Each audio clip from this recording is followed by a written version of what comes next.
Hello guys, welcome back to my channel. मैं निशा। आज मैं आप लोगों के लिए लेके आई हूँ सी जो लोग भी सीटेट दिसंबर में देने जा रहे हैं उनके लिए मोस्ट इंपॉर्टेंट सीडीपी के क्वेश्चंस लेके आई हूँ।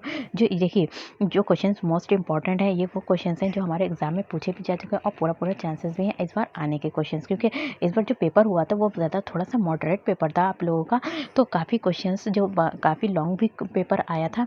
तो चलिए स्टार्ट करते हैं। तो इससे पहले मैंने जिन लोगों ने इससे पहले की 2 वीडियोस नहीं देखी वो मेरे चैनल पे जाकर देख सकते हैं। तो क्वेश्चन नंबर मैंने 20 क्वेश्चंस कराए हैं, इंपॉर्टेंट क्वेश्चन है, आप लोग देख लीजिएगा।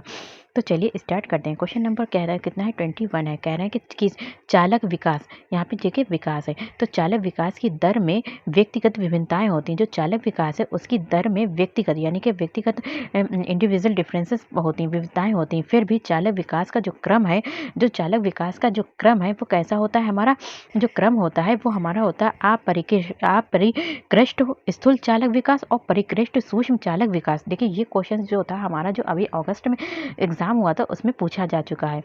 तो ये मोस्ट इंपॉर्टेंट क्वेश्चन है। तो क्या है, अपरिकृष्ट स्थूल चालक विकास और परिकृष्ट सूक्ष्म चालक विकास है।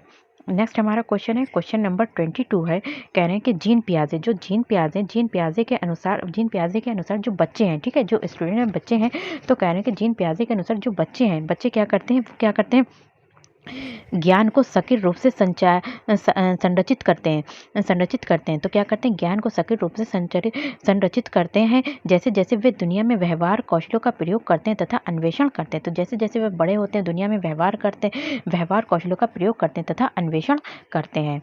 नेक्स्ट हमारा क्वेश्चन है, क्वेश्चन नंबर 23 है। कह रहे हैं कि वो अवधि, वो मतलब ड्यूरेशन अवधि जो वयस्कता के संक्रमण की पहल करती है। तो वो अवधि जो वयस्कता के संक्रमण की पहल करती है उसे क्या कहते हैं, तो उसे जो कहते हैं हमारा क्या कहते हैं, किशोर अवस्था कहते हैं। तो ऐसी अवधि जो हमारे वयस्क को बताती है कि अब बच्चा जो है क्या हो रहा है, वयस्क हो रहा है, तो उसके संक्रमण की पहल करती है, तो वो क्या कहलाती है, हमारी किशोर अवस्था कहलाती है। और किशोर अवस्था सबसे तनाव और तूफान की अवस्था, और ये किसने बताया था, हमारा स्टैनले हॉल ने बताया था। नेक्स्ट हमारा क्वेश्चन है, क्वेश्चन नंबर 24 है।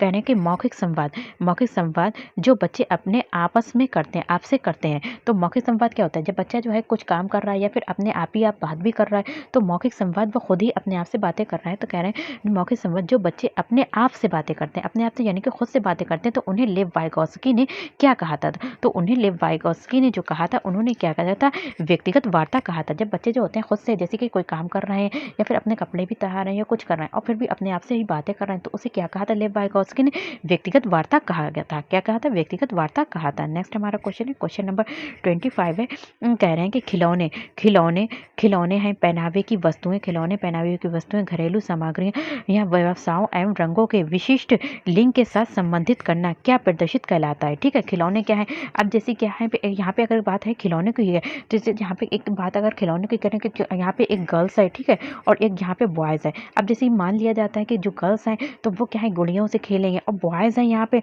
तो वो गाड़ियों से खेलेंगे। इसी तरीके से गर्ल्स जो है वो पिंक कलर का पहनेंगे और बॉयज जो है वो पिंक कलर नहीं पहनेंगे। तो ये तरीके से जो है पहनावे, घरेलू सामग्री, व्यवसाय, क्या क्या क्या है, कुछ व्यवसाय होते हैं कि लड़कियां नहीं कर सकती, इसे मतलब जो है वो मेल कर सकते हैं, फीमेल नहीं कर सकते हैं। इसी तरह रंगों की बात होती है, तो ये सब क्या है, लिंग के साथ संबंधित करना क्या कहलाता है, तो ये हमारा कहलाता है, जो हमारा ये कहलाता है जेंडर रूढ़िबद्धता कहलाता है। क्या कहलाता है, ये तरीका, ये जो इस तरीके की जो बातें होती हैं वो जेंडर रूढ़िबद्धता कहलाता है। नेक्स्ट हमारा क्वेश्चन है, क्वेश्चन नंबर 26 है। कह रहे हैं कि एक प्रारंभिक कक्षा में, यानी कि फर्स्ट टू फिफ्थ की बात हो रही है, एक प्रारंभिक कक्षा में एक बच्ची अपने साथ जो अनुभव लाती है। तो एक प्रारंभिक कक्षा यानी कि फर्स्ट टू फिफ्थ की क्लास है, उसमें बच्ची क्या है, अपने अनुभव यानी कि एक्सपीरियंस को साथ में लाती है। तो ये क्या होती है, एक्सपीरियंस को साथ में लाती है, तो हमें उसका क्या करना चाहिए, तो एक शिक्षक को क्या करना चाहिए, उन्हें शामिल कर उनका संचय करना चाहिए। ठीक है, उनको शामिल करें, उनको संचय करना चाहिए। नेक्स्ट हमारा क्वेश्चन है, क्वेश्चन नंबर 27 है। कह रहे हैं कि एक बच्चा तर्क प्रस्तुत करता है, एक बच्चा है यहाँ पे तर्क प्रस्तुत करता है अपने बारे में। एक बच्चा यहाँ पे अपनी बात को कहता है कि हिंस को दवाई नहीं चुरानी चाहिए। तो जो हिंस था, हिंस कौन था, तो हिंस जो था यहाँ पे, अगर आप लोग कोहलबर्ग का सिद्धांत पढ़ेंगे, नैतिक विकास का सिद्धांत जो कोहलबर्ग ने दिया था, उसमें एक कहानी थी हिंस की। तो यहाँ पे कह रहे हैं कि एक बच्चा प्रस्तुत करता है कि हिंस को दवाई नहीं चोरी करनी चाहिए थी। वो दवाई जो उसकी पत्नी की जान बचाने के लिए ज़रूरी है, ठीक है? हिंस ने जो दवाई चोरी करी है, तो वो कह रहा है, बच्चा कह रहा है कि यहाँ पे हिंस को दवाई नहीं चुरानी चाहिए। अब क्योंकि उसने लेकिन उसके पत्नी के लिए तो वो ज़रूरी है दवाई, क्योंकि यदि वो ऐसा करता है तो वो पकड़ा जाएगा, ठीक है? और जेल भेज दिया जाएगा। तो कोहलबर्ग के अनुसार वो बच्चा नैतिक समझ के किस अवस्था के अंतर्गत आता है?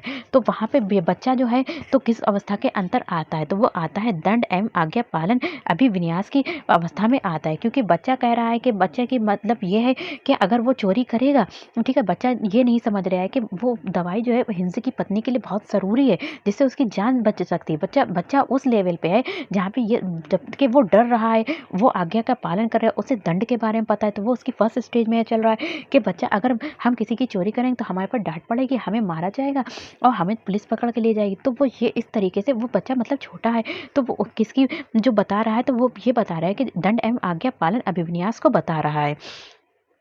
नेक्स्ट हमारा क्वेश्चन है, क्वेश्चन नंबर 28 है। कह रहे हैं कि आनुवंशिकता और पर्यावरण, कह रहे हैं कि आनुवंशिकता और पर्यावरण की भूमिका के बारे में निम्नलिखित में से कौन सा कथन सत्य है? तो आनुवंशिकता जो होती है हमारी, क्या होती है? हेरिडिटी होती है। और दूसरा हमारा पर्यावरण होता है, जो हमारा एनवायरनमेंट होता है। आनुवंशिकता में जैसे कि बच्चे की आंखों का रंग है, या फिर बालों का रंग है, लंबाई, चौड़ाई, मोटाई, ऊंचाई, बुद्धि, ये सब आनुवंशिकता में ही आ जाती है। और पर्यावरण जो हमारा आसपास का होता है, ठीक है? तो पर्यावरण, आनुवंशिकता और पर्यावरण की भूमिका के बारे में निम्नलिखित में से कौन सा कथन जो है यहाँ पे सत्य बताना है? तो जो सत्य कथन है वो कौन सा है हमारा? कहने के विकास जब बच्चे का डेवलपमेंट होता है, एक छोटा बच्चा होता है, फिर उसके बाद उसका डेवलपमेंट होता है, ठीक है? मैच्योर होता है।